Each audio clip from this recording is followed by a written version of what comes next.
Universe किसी घड़ी की तरह सही सही चलता है। मून्स प्लैनेट्स का चक्कर लगाते हैं और प्लैनेट्स स्टार्स का, और स्टार्स हमारी गैलेक्सी के सेंटर में घूमते रहते हैं। सब कुछ सही जगह पर एक ऑर्डर में और स्टेबल लगता है, लेकिन कुछ किलर स्टार्स इसके रूल को नहीं मानते। कभी कभार आसमान में कोई चीज हमें बिल्कुल गलत डायरेक्शन में जाती नजर आती है, तो ऐसा स्टार वहाँ पहुँचा कैसे? पिछले डेकेड में साइंटिस्ट्स ने ऐसे सैकड़ों अकेले स्टार्स देखे हैं जो हमारी गैलेक्सी में बैलिस्टिक मिसाइल्स की तरह घूमते रहते हैं। साइंटिस्ट्स ने इन्हें नाम दिया है रनअवे स्टार्स, क्योंकि ये बहुत तेज स्पीड्स पर ट्रैवल कर सकते हैं। हम ऐसे स्टार्स की बात कर रहे हैं जो किसी रॉकेट से भी हजारों गुना तेज जा सकते हैं। हाइपर वेलोसिटी वाली कोई भी चीज डेंजरस होती है, और हाइपर वेलोसिटी स्टार तो बहुत ज्यादा डेंजरस होता है। हॉट गैस की ये बॉल 1 मिलियन माइल्स चौड़ी है और हमारे कॉस्मिक बैकयार्ड से गुजर रही है। रनअवे स्टार्स तो बिना डायरेक्ट हिट किए भी नुकसान पहुंचा सकते हैं। इनका हमारे सोलर सिस्टम की आउटर लिमिट्स में आना भी अर्थ को तबाह करने के लिए काफी होगा।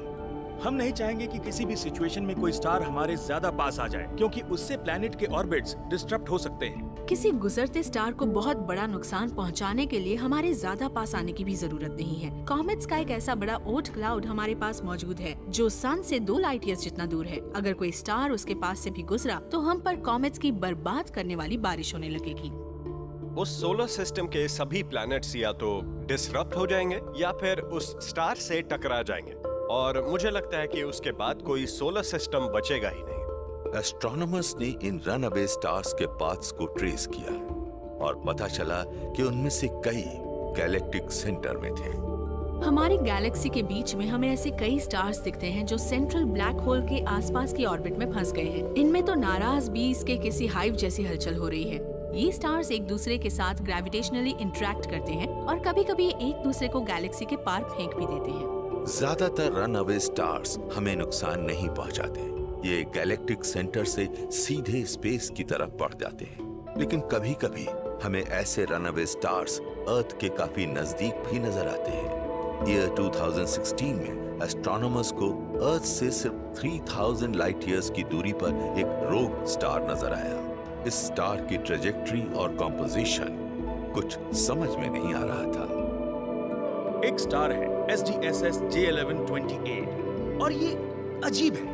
ये अजीब इसलिए है क्योंकि एक तो ये गैलेक्सी में बहुत तेजी से मूव कर रहा है। ऑर्बिट में होता तो इसकी स्पीड इतनी ज्यादा नहीं होती। किसी चीज ने इसे जोरदार किक मारी है। पर साथ ही इसमें कुछ और भी अजीब बात है। ये स्टार काफी कुछ सन जैसा है, लेकिन इसमें काफी कार्बन है, और ये बात अजीब है। सन जैसे स्टार्स सिर्फ अपनी लाइफ साइकिल के आखिर में ही कार्बन प्रोड्यूस करते हैं, जब ये रेड जायंट्स बनने जितने बड़े हो जाते हैं। लेकिन ये स्टार अपने रेगुलर लाइफ टाइम में अपनी हाइड्रोजन बर्न कर रहा था और कार्बन से कवर्ड था, तो इसे क्या हुआ? साइंटिस्ट्स को अब लगता है कि कार्बन से भरा ये रनअवे स्टार एक वैम्पायर होगा जो अपने से कहीं बड़े सुपर जायंट स्टार के साथ एक बहुत ही क्लोज लेकिन बहुत फास्ट बाइनरी पार्टनरशिप में लॉक होगा। वैम्पायर ने अपने इस बड़े से पार्टनर से कार्बन रिच गैस सक कर ली होगी, लेकिन ये रेड सुपर जायंट इसके लिए तैयार नहीं होगा और फटकर एक बड़ा सुपरनोवा बन गया होगा। ब्लास्ट की इस फोर्स ने वैम्पायर को हिट किया होगा, लेकिन बहुत तेज ऑर्बिट स्पीड होने के कारण ये कार्बन वाला स्टार स्पेस में बहुत दूर तक उछल गया होगा।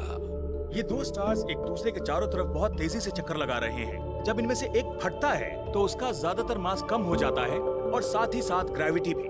इसमें लोअर मास स्टार से चिपके रहने लायक ग्रेविटी नहीं है, तो ये आसपास घूम रहे हैं। एक स्टार फटता है और दूसरा स्टार उछलकर गैलेक्सी में पहुंच जाता है, और बस सारी बात समझ में आ जाती है। इसे कार्बन मिला है हाई मास स्टार से। हाई मास स्टार एक्सप्लोड हुआ, जिससे लोअर मास स्टार बहुत तेज स्पीड पर बाहर की तरफ उछल गया।